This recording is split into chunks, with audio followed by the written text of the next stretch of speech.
पुओ बोहू को पोड़ी देवा घटन चिकित्साधीन अवस्था बहु सस्मिता राउत को मृत्यु होती। पुओ दीनबंधु राउत गुरुतर अवस्था आईसीयू चिकित्सित होती। गत काली पेट्रोल ढाली निया लगाई देइथिला बापा गोवर्धन राउत।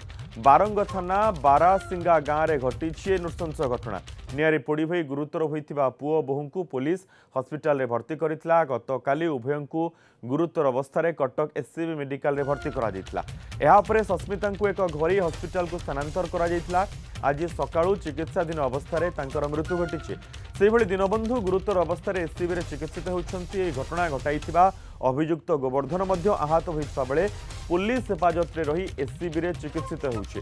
गोवर्धन सुस्थ हेबा परे संपूर्ण घटनार तदंत करिबो पुलिस। मिलिथिबा सूचना अनुसार गोवर्धन पुओ को 5000 टंका मागिथिले, हेले पुओ न देबारु प्रतिशोध परायण होई पुओ बहु सोईथिबा घरे पेट्रोल ढाली निया लगाई कबाट बंद कर देइथिला गोवर्धन। एही समय सौभाग्यवशत दीनबंधु 5 वर्षर पुओ रक्षा पाई जाइथिले। तेबे गोवर्धन घटना घटाइथिबा स्वीकार करिथिबा बेले आगकू तदंत हेले संपूर्ण तथ्य सामना को आसीबो बोली पुलिस कहिछि। एक्चुअली पुओ बहु गोटे जगार थिले, गोटे घर भितर भी थिले। से दुई जन को मारिबार तांकर उद्देश्य थिला। सेतिले से जेतेबेले पेट्रोलटा ढालिले अधिक परिमाणर पेट्रोलटा बहु ऊपर पड़ीगला। आउ जेहेतु से निया हाथ में हुला धरी थिले और से निया इमिडिएटली तांको ग्रास करदेला। आउ बहुर 95% पाखापाखि देहर पोड़ी जाइथिला। आउ पुओर मध्य शरीर बहुत माने अधिक परिमाण पोड़ी जाइछि। अबे बर्तमान चिकित्सित होछन। बर्तमान गोटे तदंतर प्रथम सोपान रे अछि। एबे तो केस रुजु होला परे पुलिस तार बयान रेकर्ड करिवो। आक्यूज को बर्तमान जेहेतु चिकित्सा होइछि आक्यूज रो बयान रेकर्ड करा जायनि, किंतु आक्यूज रो मदर जी अछंती सी भी घटनास्थल रे उपस्थित थिले। आ सी तांकर गोटे छोट नाती की धरिकी से घरू बाहरी जाइथिले, नहले तांकर मध्य केबे गिरफ तेणु आम चिकित्सा हो सारा पर डॉक्टर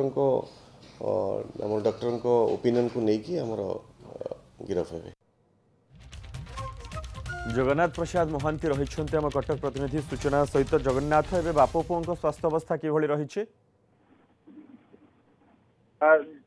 देखो सुजय गोटे जो कह जाए जो भली भाव में ए घटना घटी लेकिन समस्ते मर्माहत अच्छा स्तब्ध अच्छा।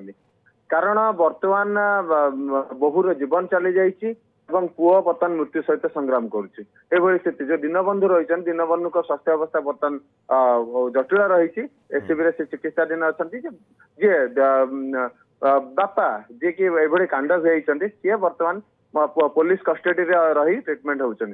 जमती कि आम पुलिस डीसीपी सूचना नौलु, एससीपी सूचना नौलु। सी कहते कि बर्तमान बर्तमान ट्रिटमेंट ट्रिटमेंट कर सारा तदंत कहीं कले कौ स्थित कले कौन करते सीन रिक्रिएसन आगू करागला सब कथा स्पष्ट हम जे ए घटना भिआईवाई किए उस्कईले ना सी कौन सुस्थ मस्तिष्क करते कौन करते जना पड़ो। तापर आउ गोटे बड़ कथा हूँ जी आम सूचना पाई पारिवारिक कलह। कारण पुओठू सब बापा पैसा नौले प्रति मास को 5000 लेखाएं नौले। ए मासरे नवेम्बर मासरे किसी पैसा नहीं कि आउ सरीगला बापा पुणी आउ थे मागी मागिक सारा पुओं सहित जुक्ति तर्क होता प्रतिशोध परायण होबली घटाई सूचना मिली। पुलिस से कथा कही किंतु छड़ा आउरी किसी सूचना मिली से निशा सेवन करती। ता सहित से जो कहुए सर्ट टेम्पर रहती बहुत सर्ट टेम्पर लोक थे।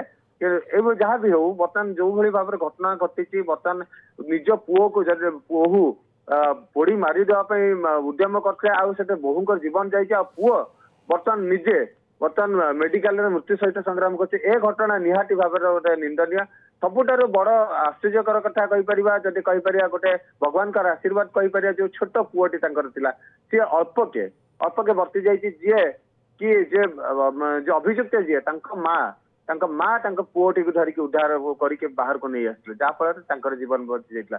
निश्चिंत भाव में कहवा ए घटना सबुआड़े बर्तमान जदि देखा सबुआड़े चर्चार विषय पलटि बेले ए बर्तमान जो रही ସ୍ଥିତି ନିହାତି ଭାବେ ଗମ୍ଭୀର ରହିଛି ପୁଅଙ୍କର ବହୁତ ଚାଲି ଯାଇଛନ୍ତି କିଛି ସମୟ बिल्कुल ପୂର୍ବରୁ चिकित्साधीन अवस्था बहुंक मृत्यु घटी बेले पुअर चिकित्सा जारी रही अभियुक्त बापा चिकित्साधीन और चिकित्सा सरिबा परे सुस्थ होगा पचरा जे पूरा घटना कौन रही प्राथमिक भाव जहाँ सूचना हस्तगत होती 5,000 टंका मागिले नदेबारु से एभली एक कांड घटाई।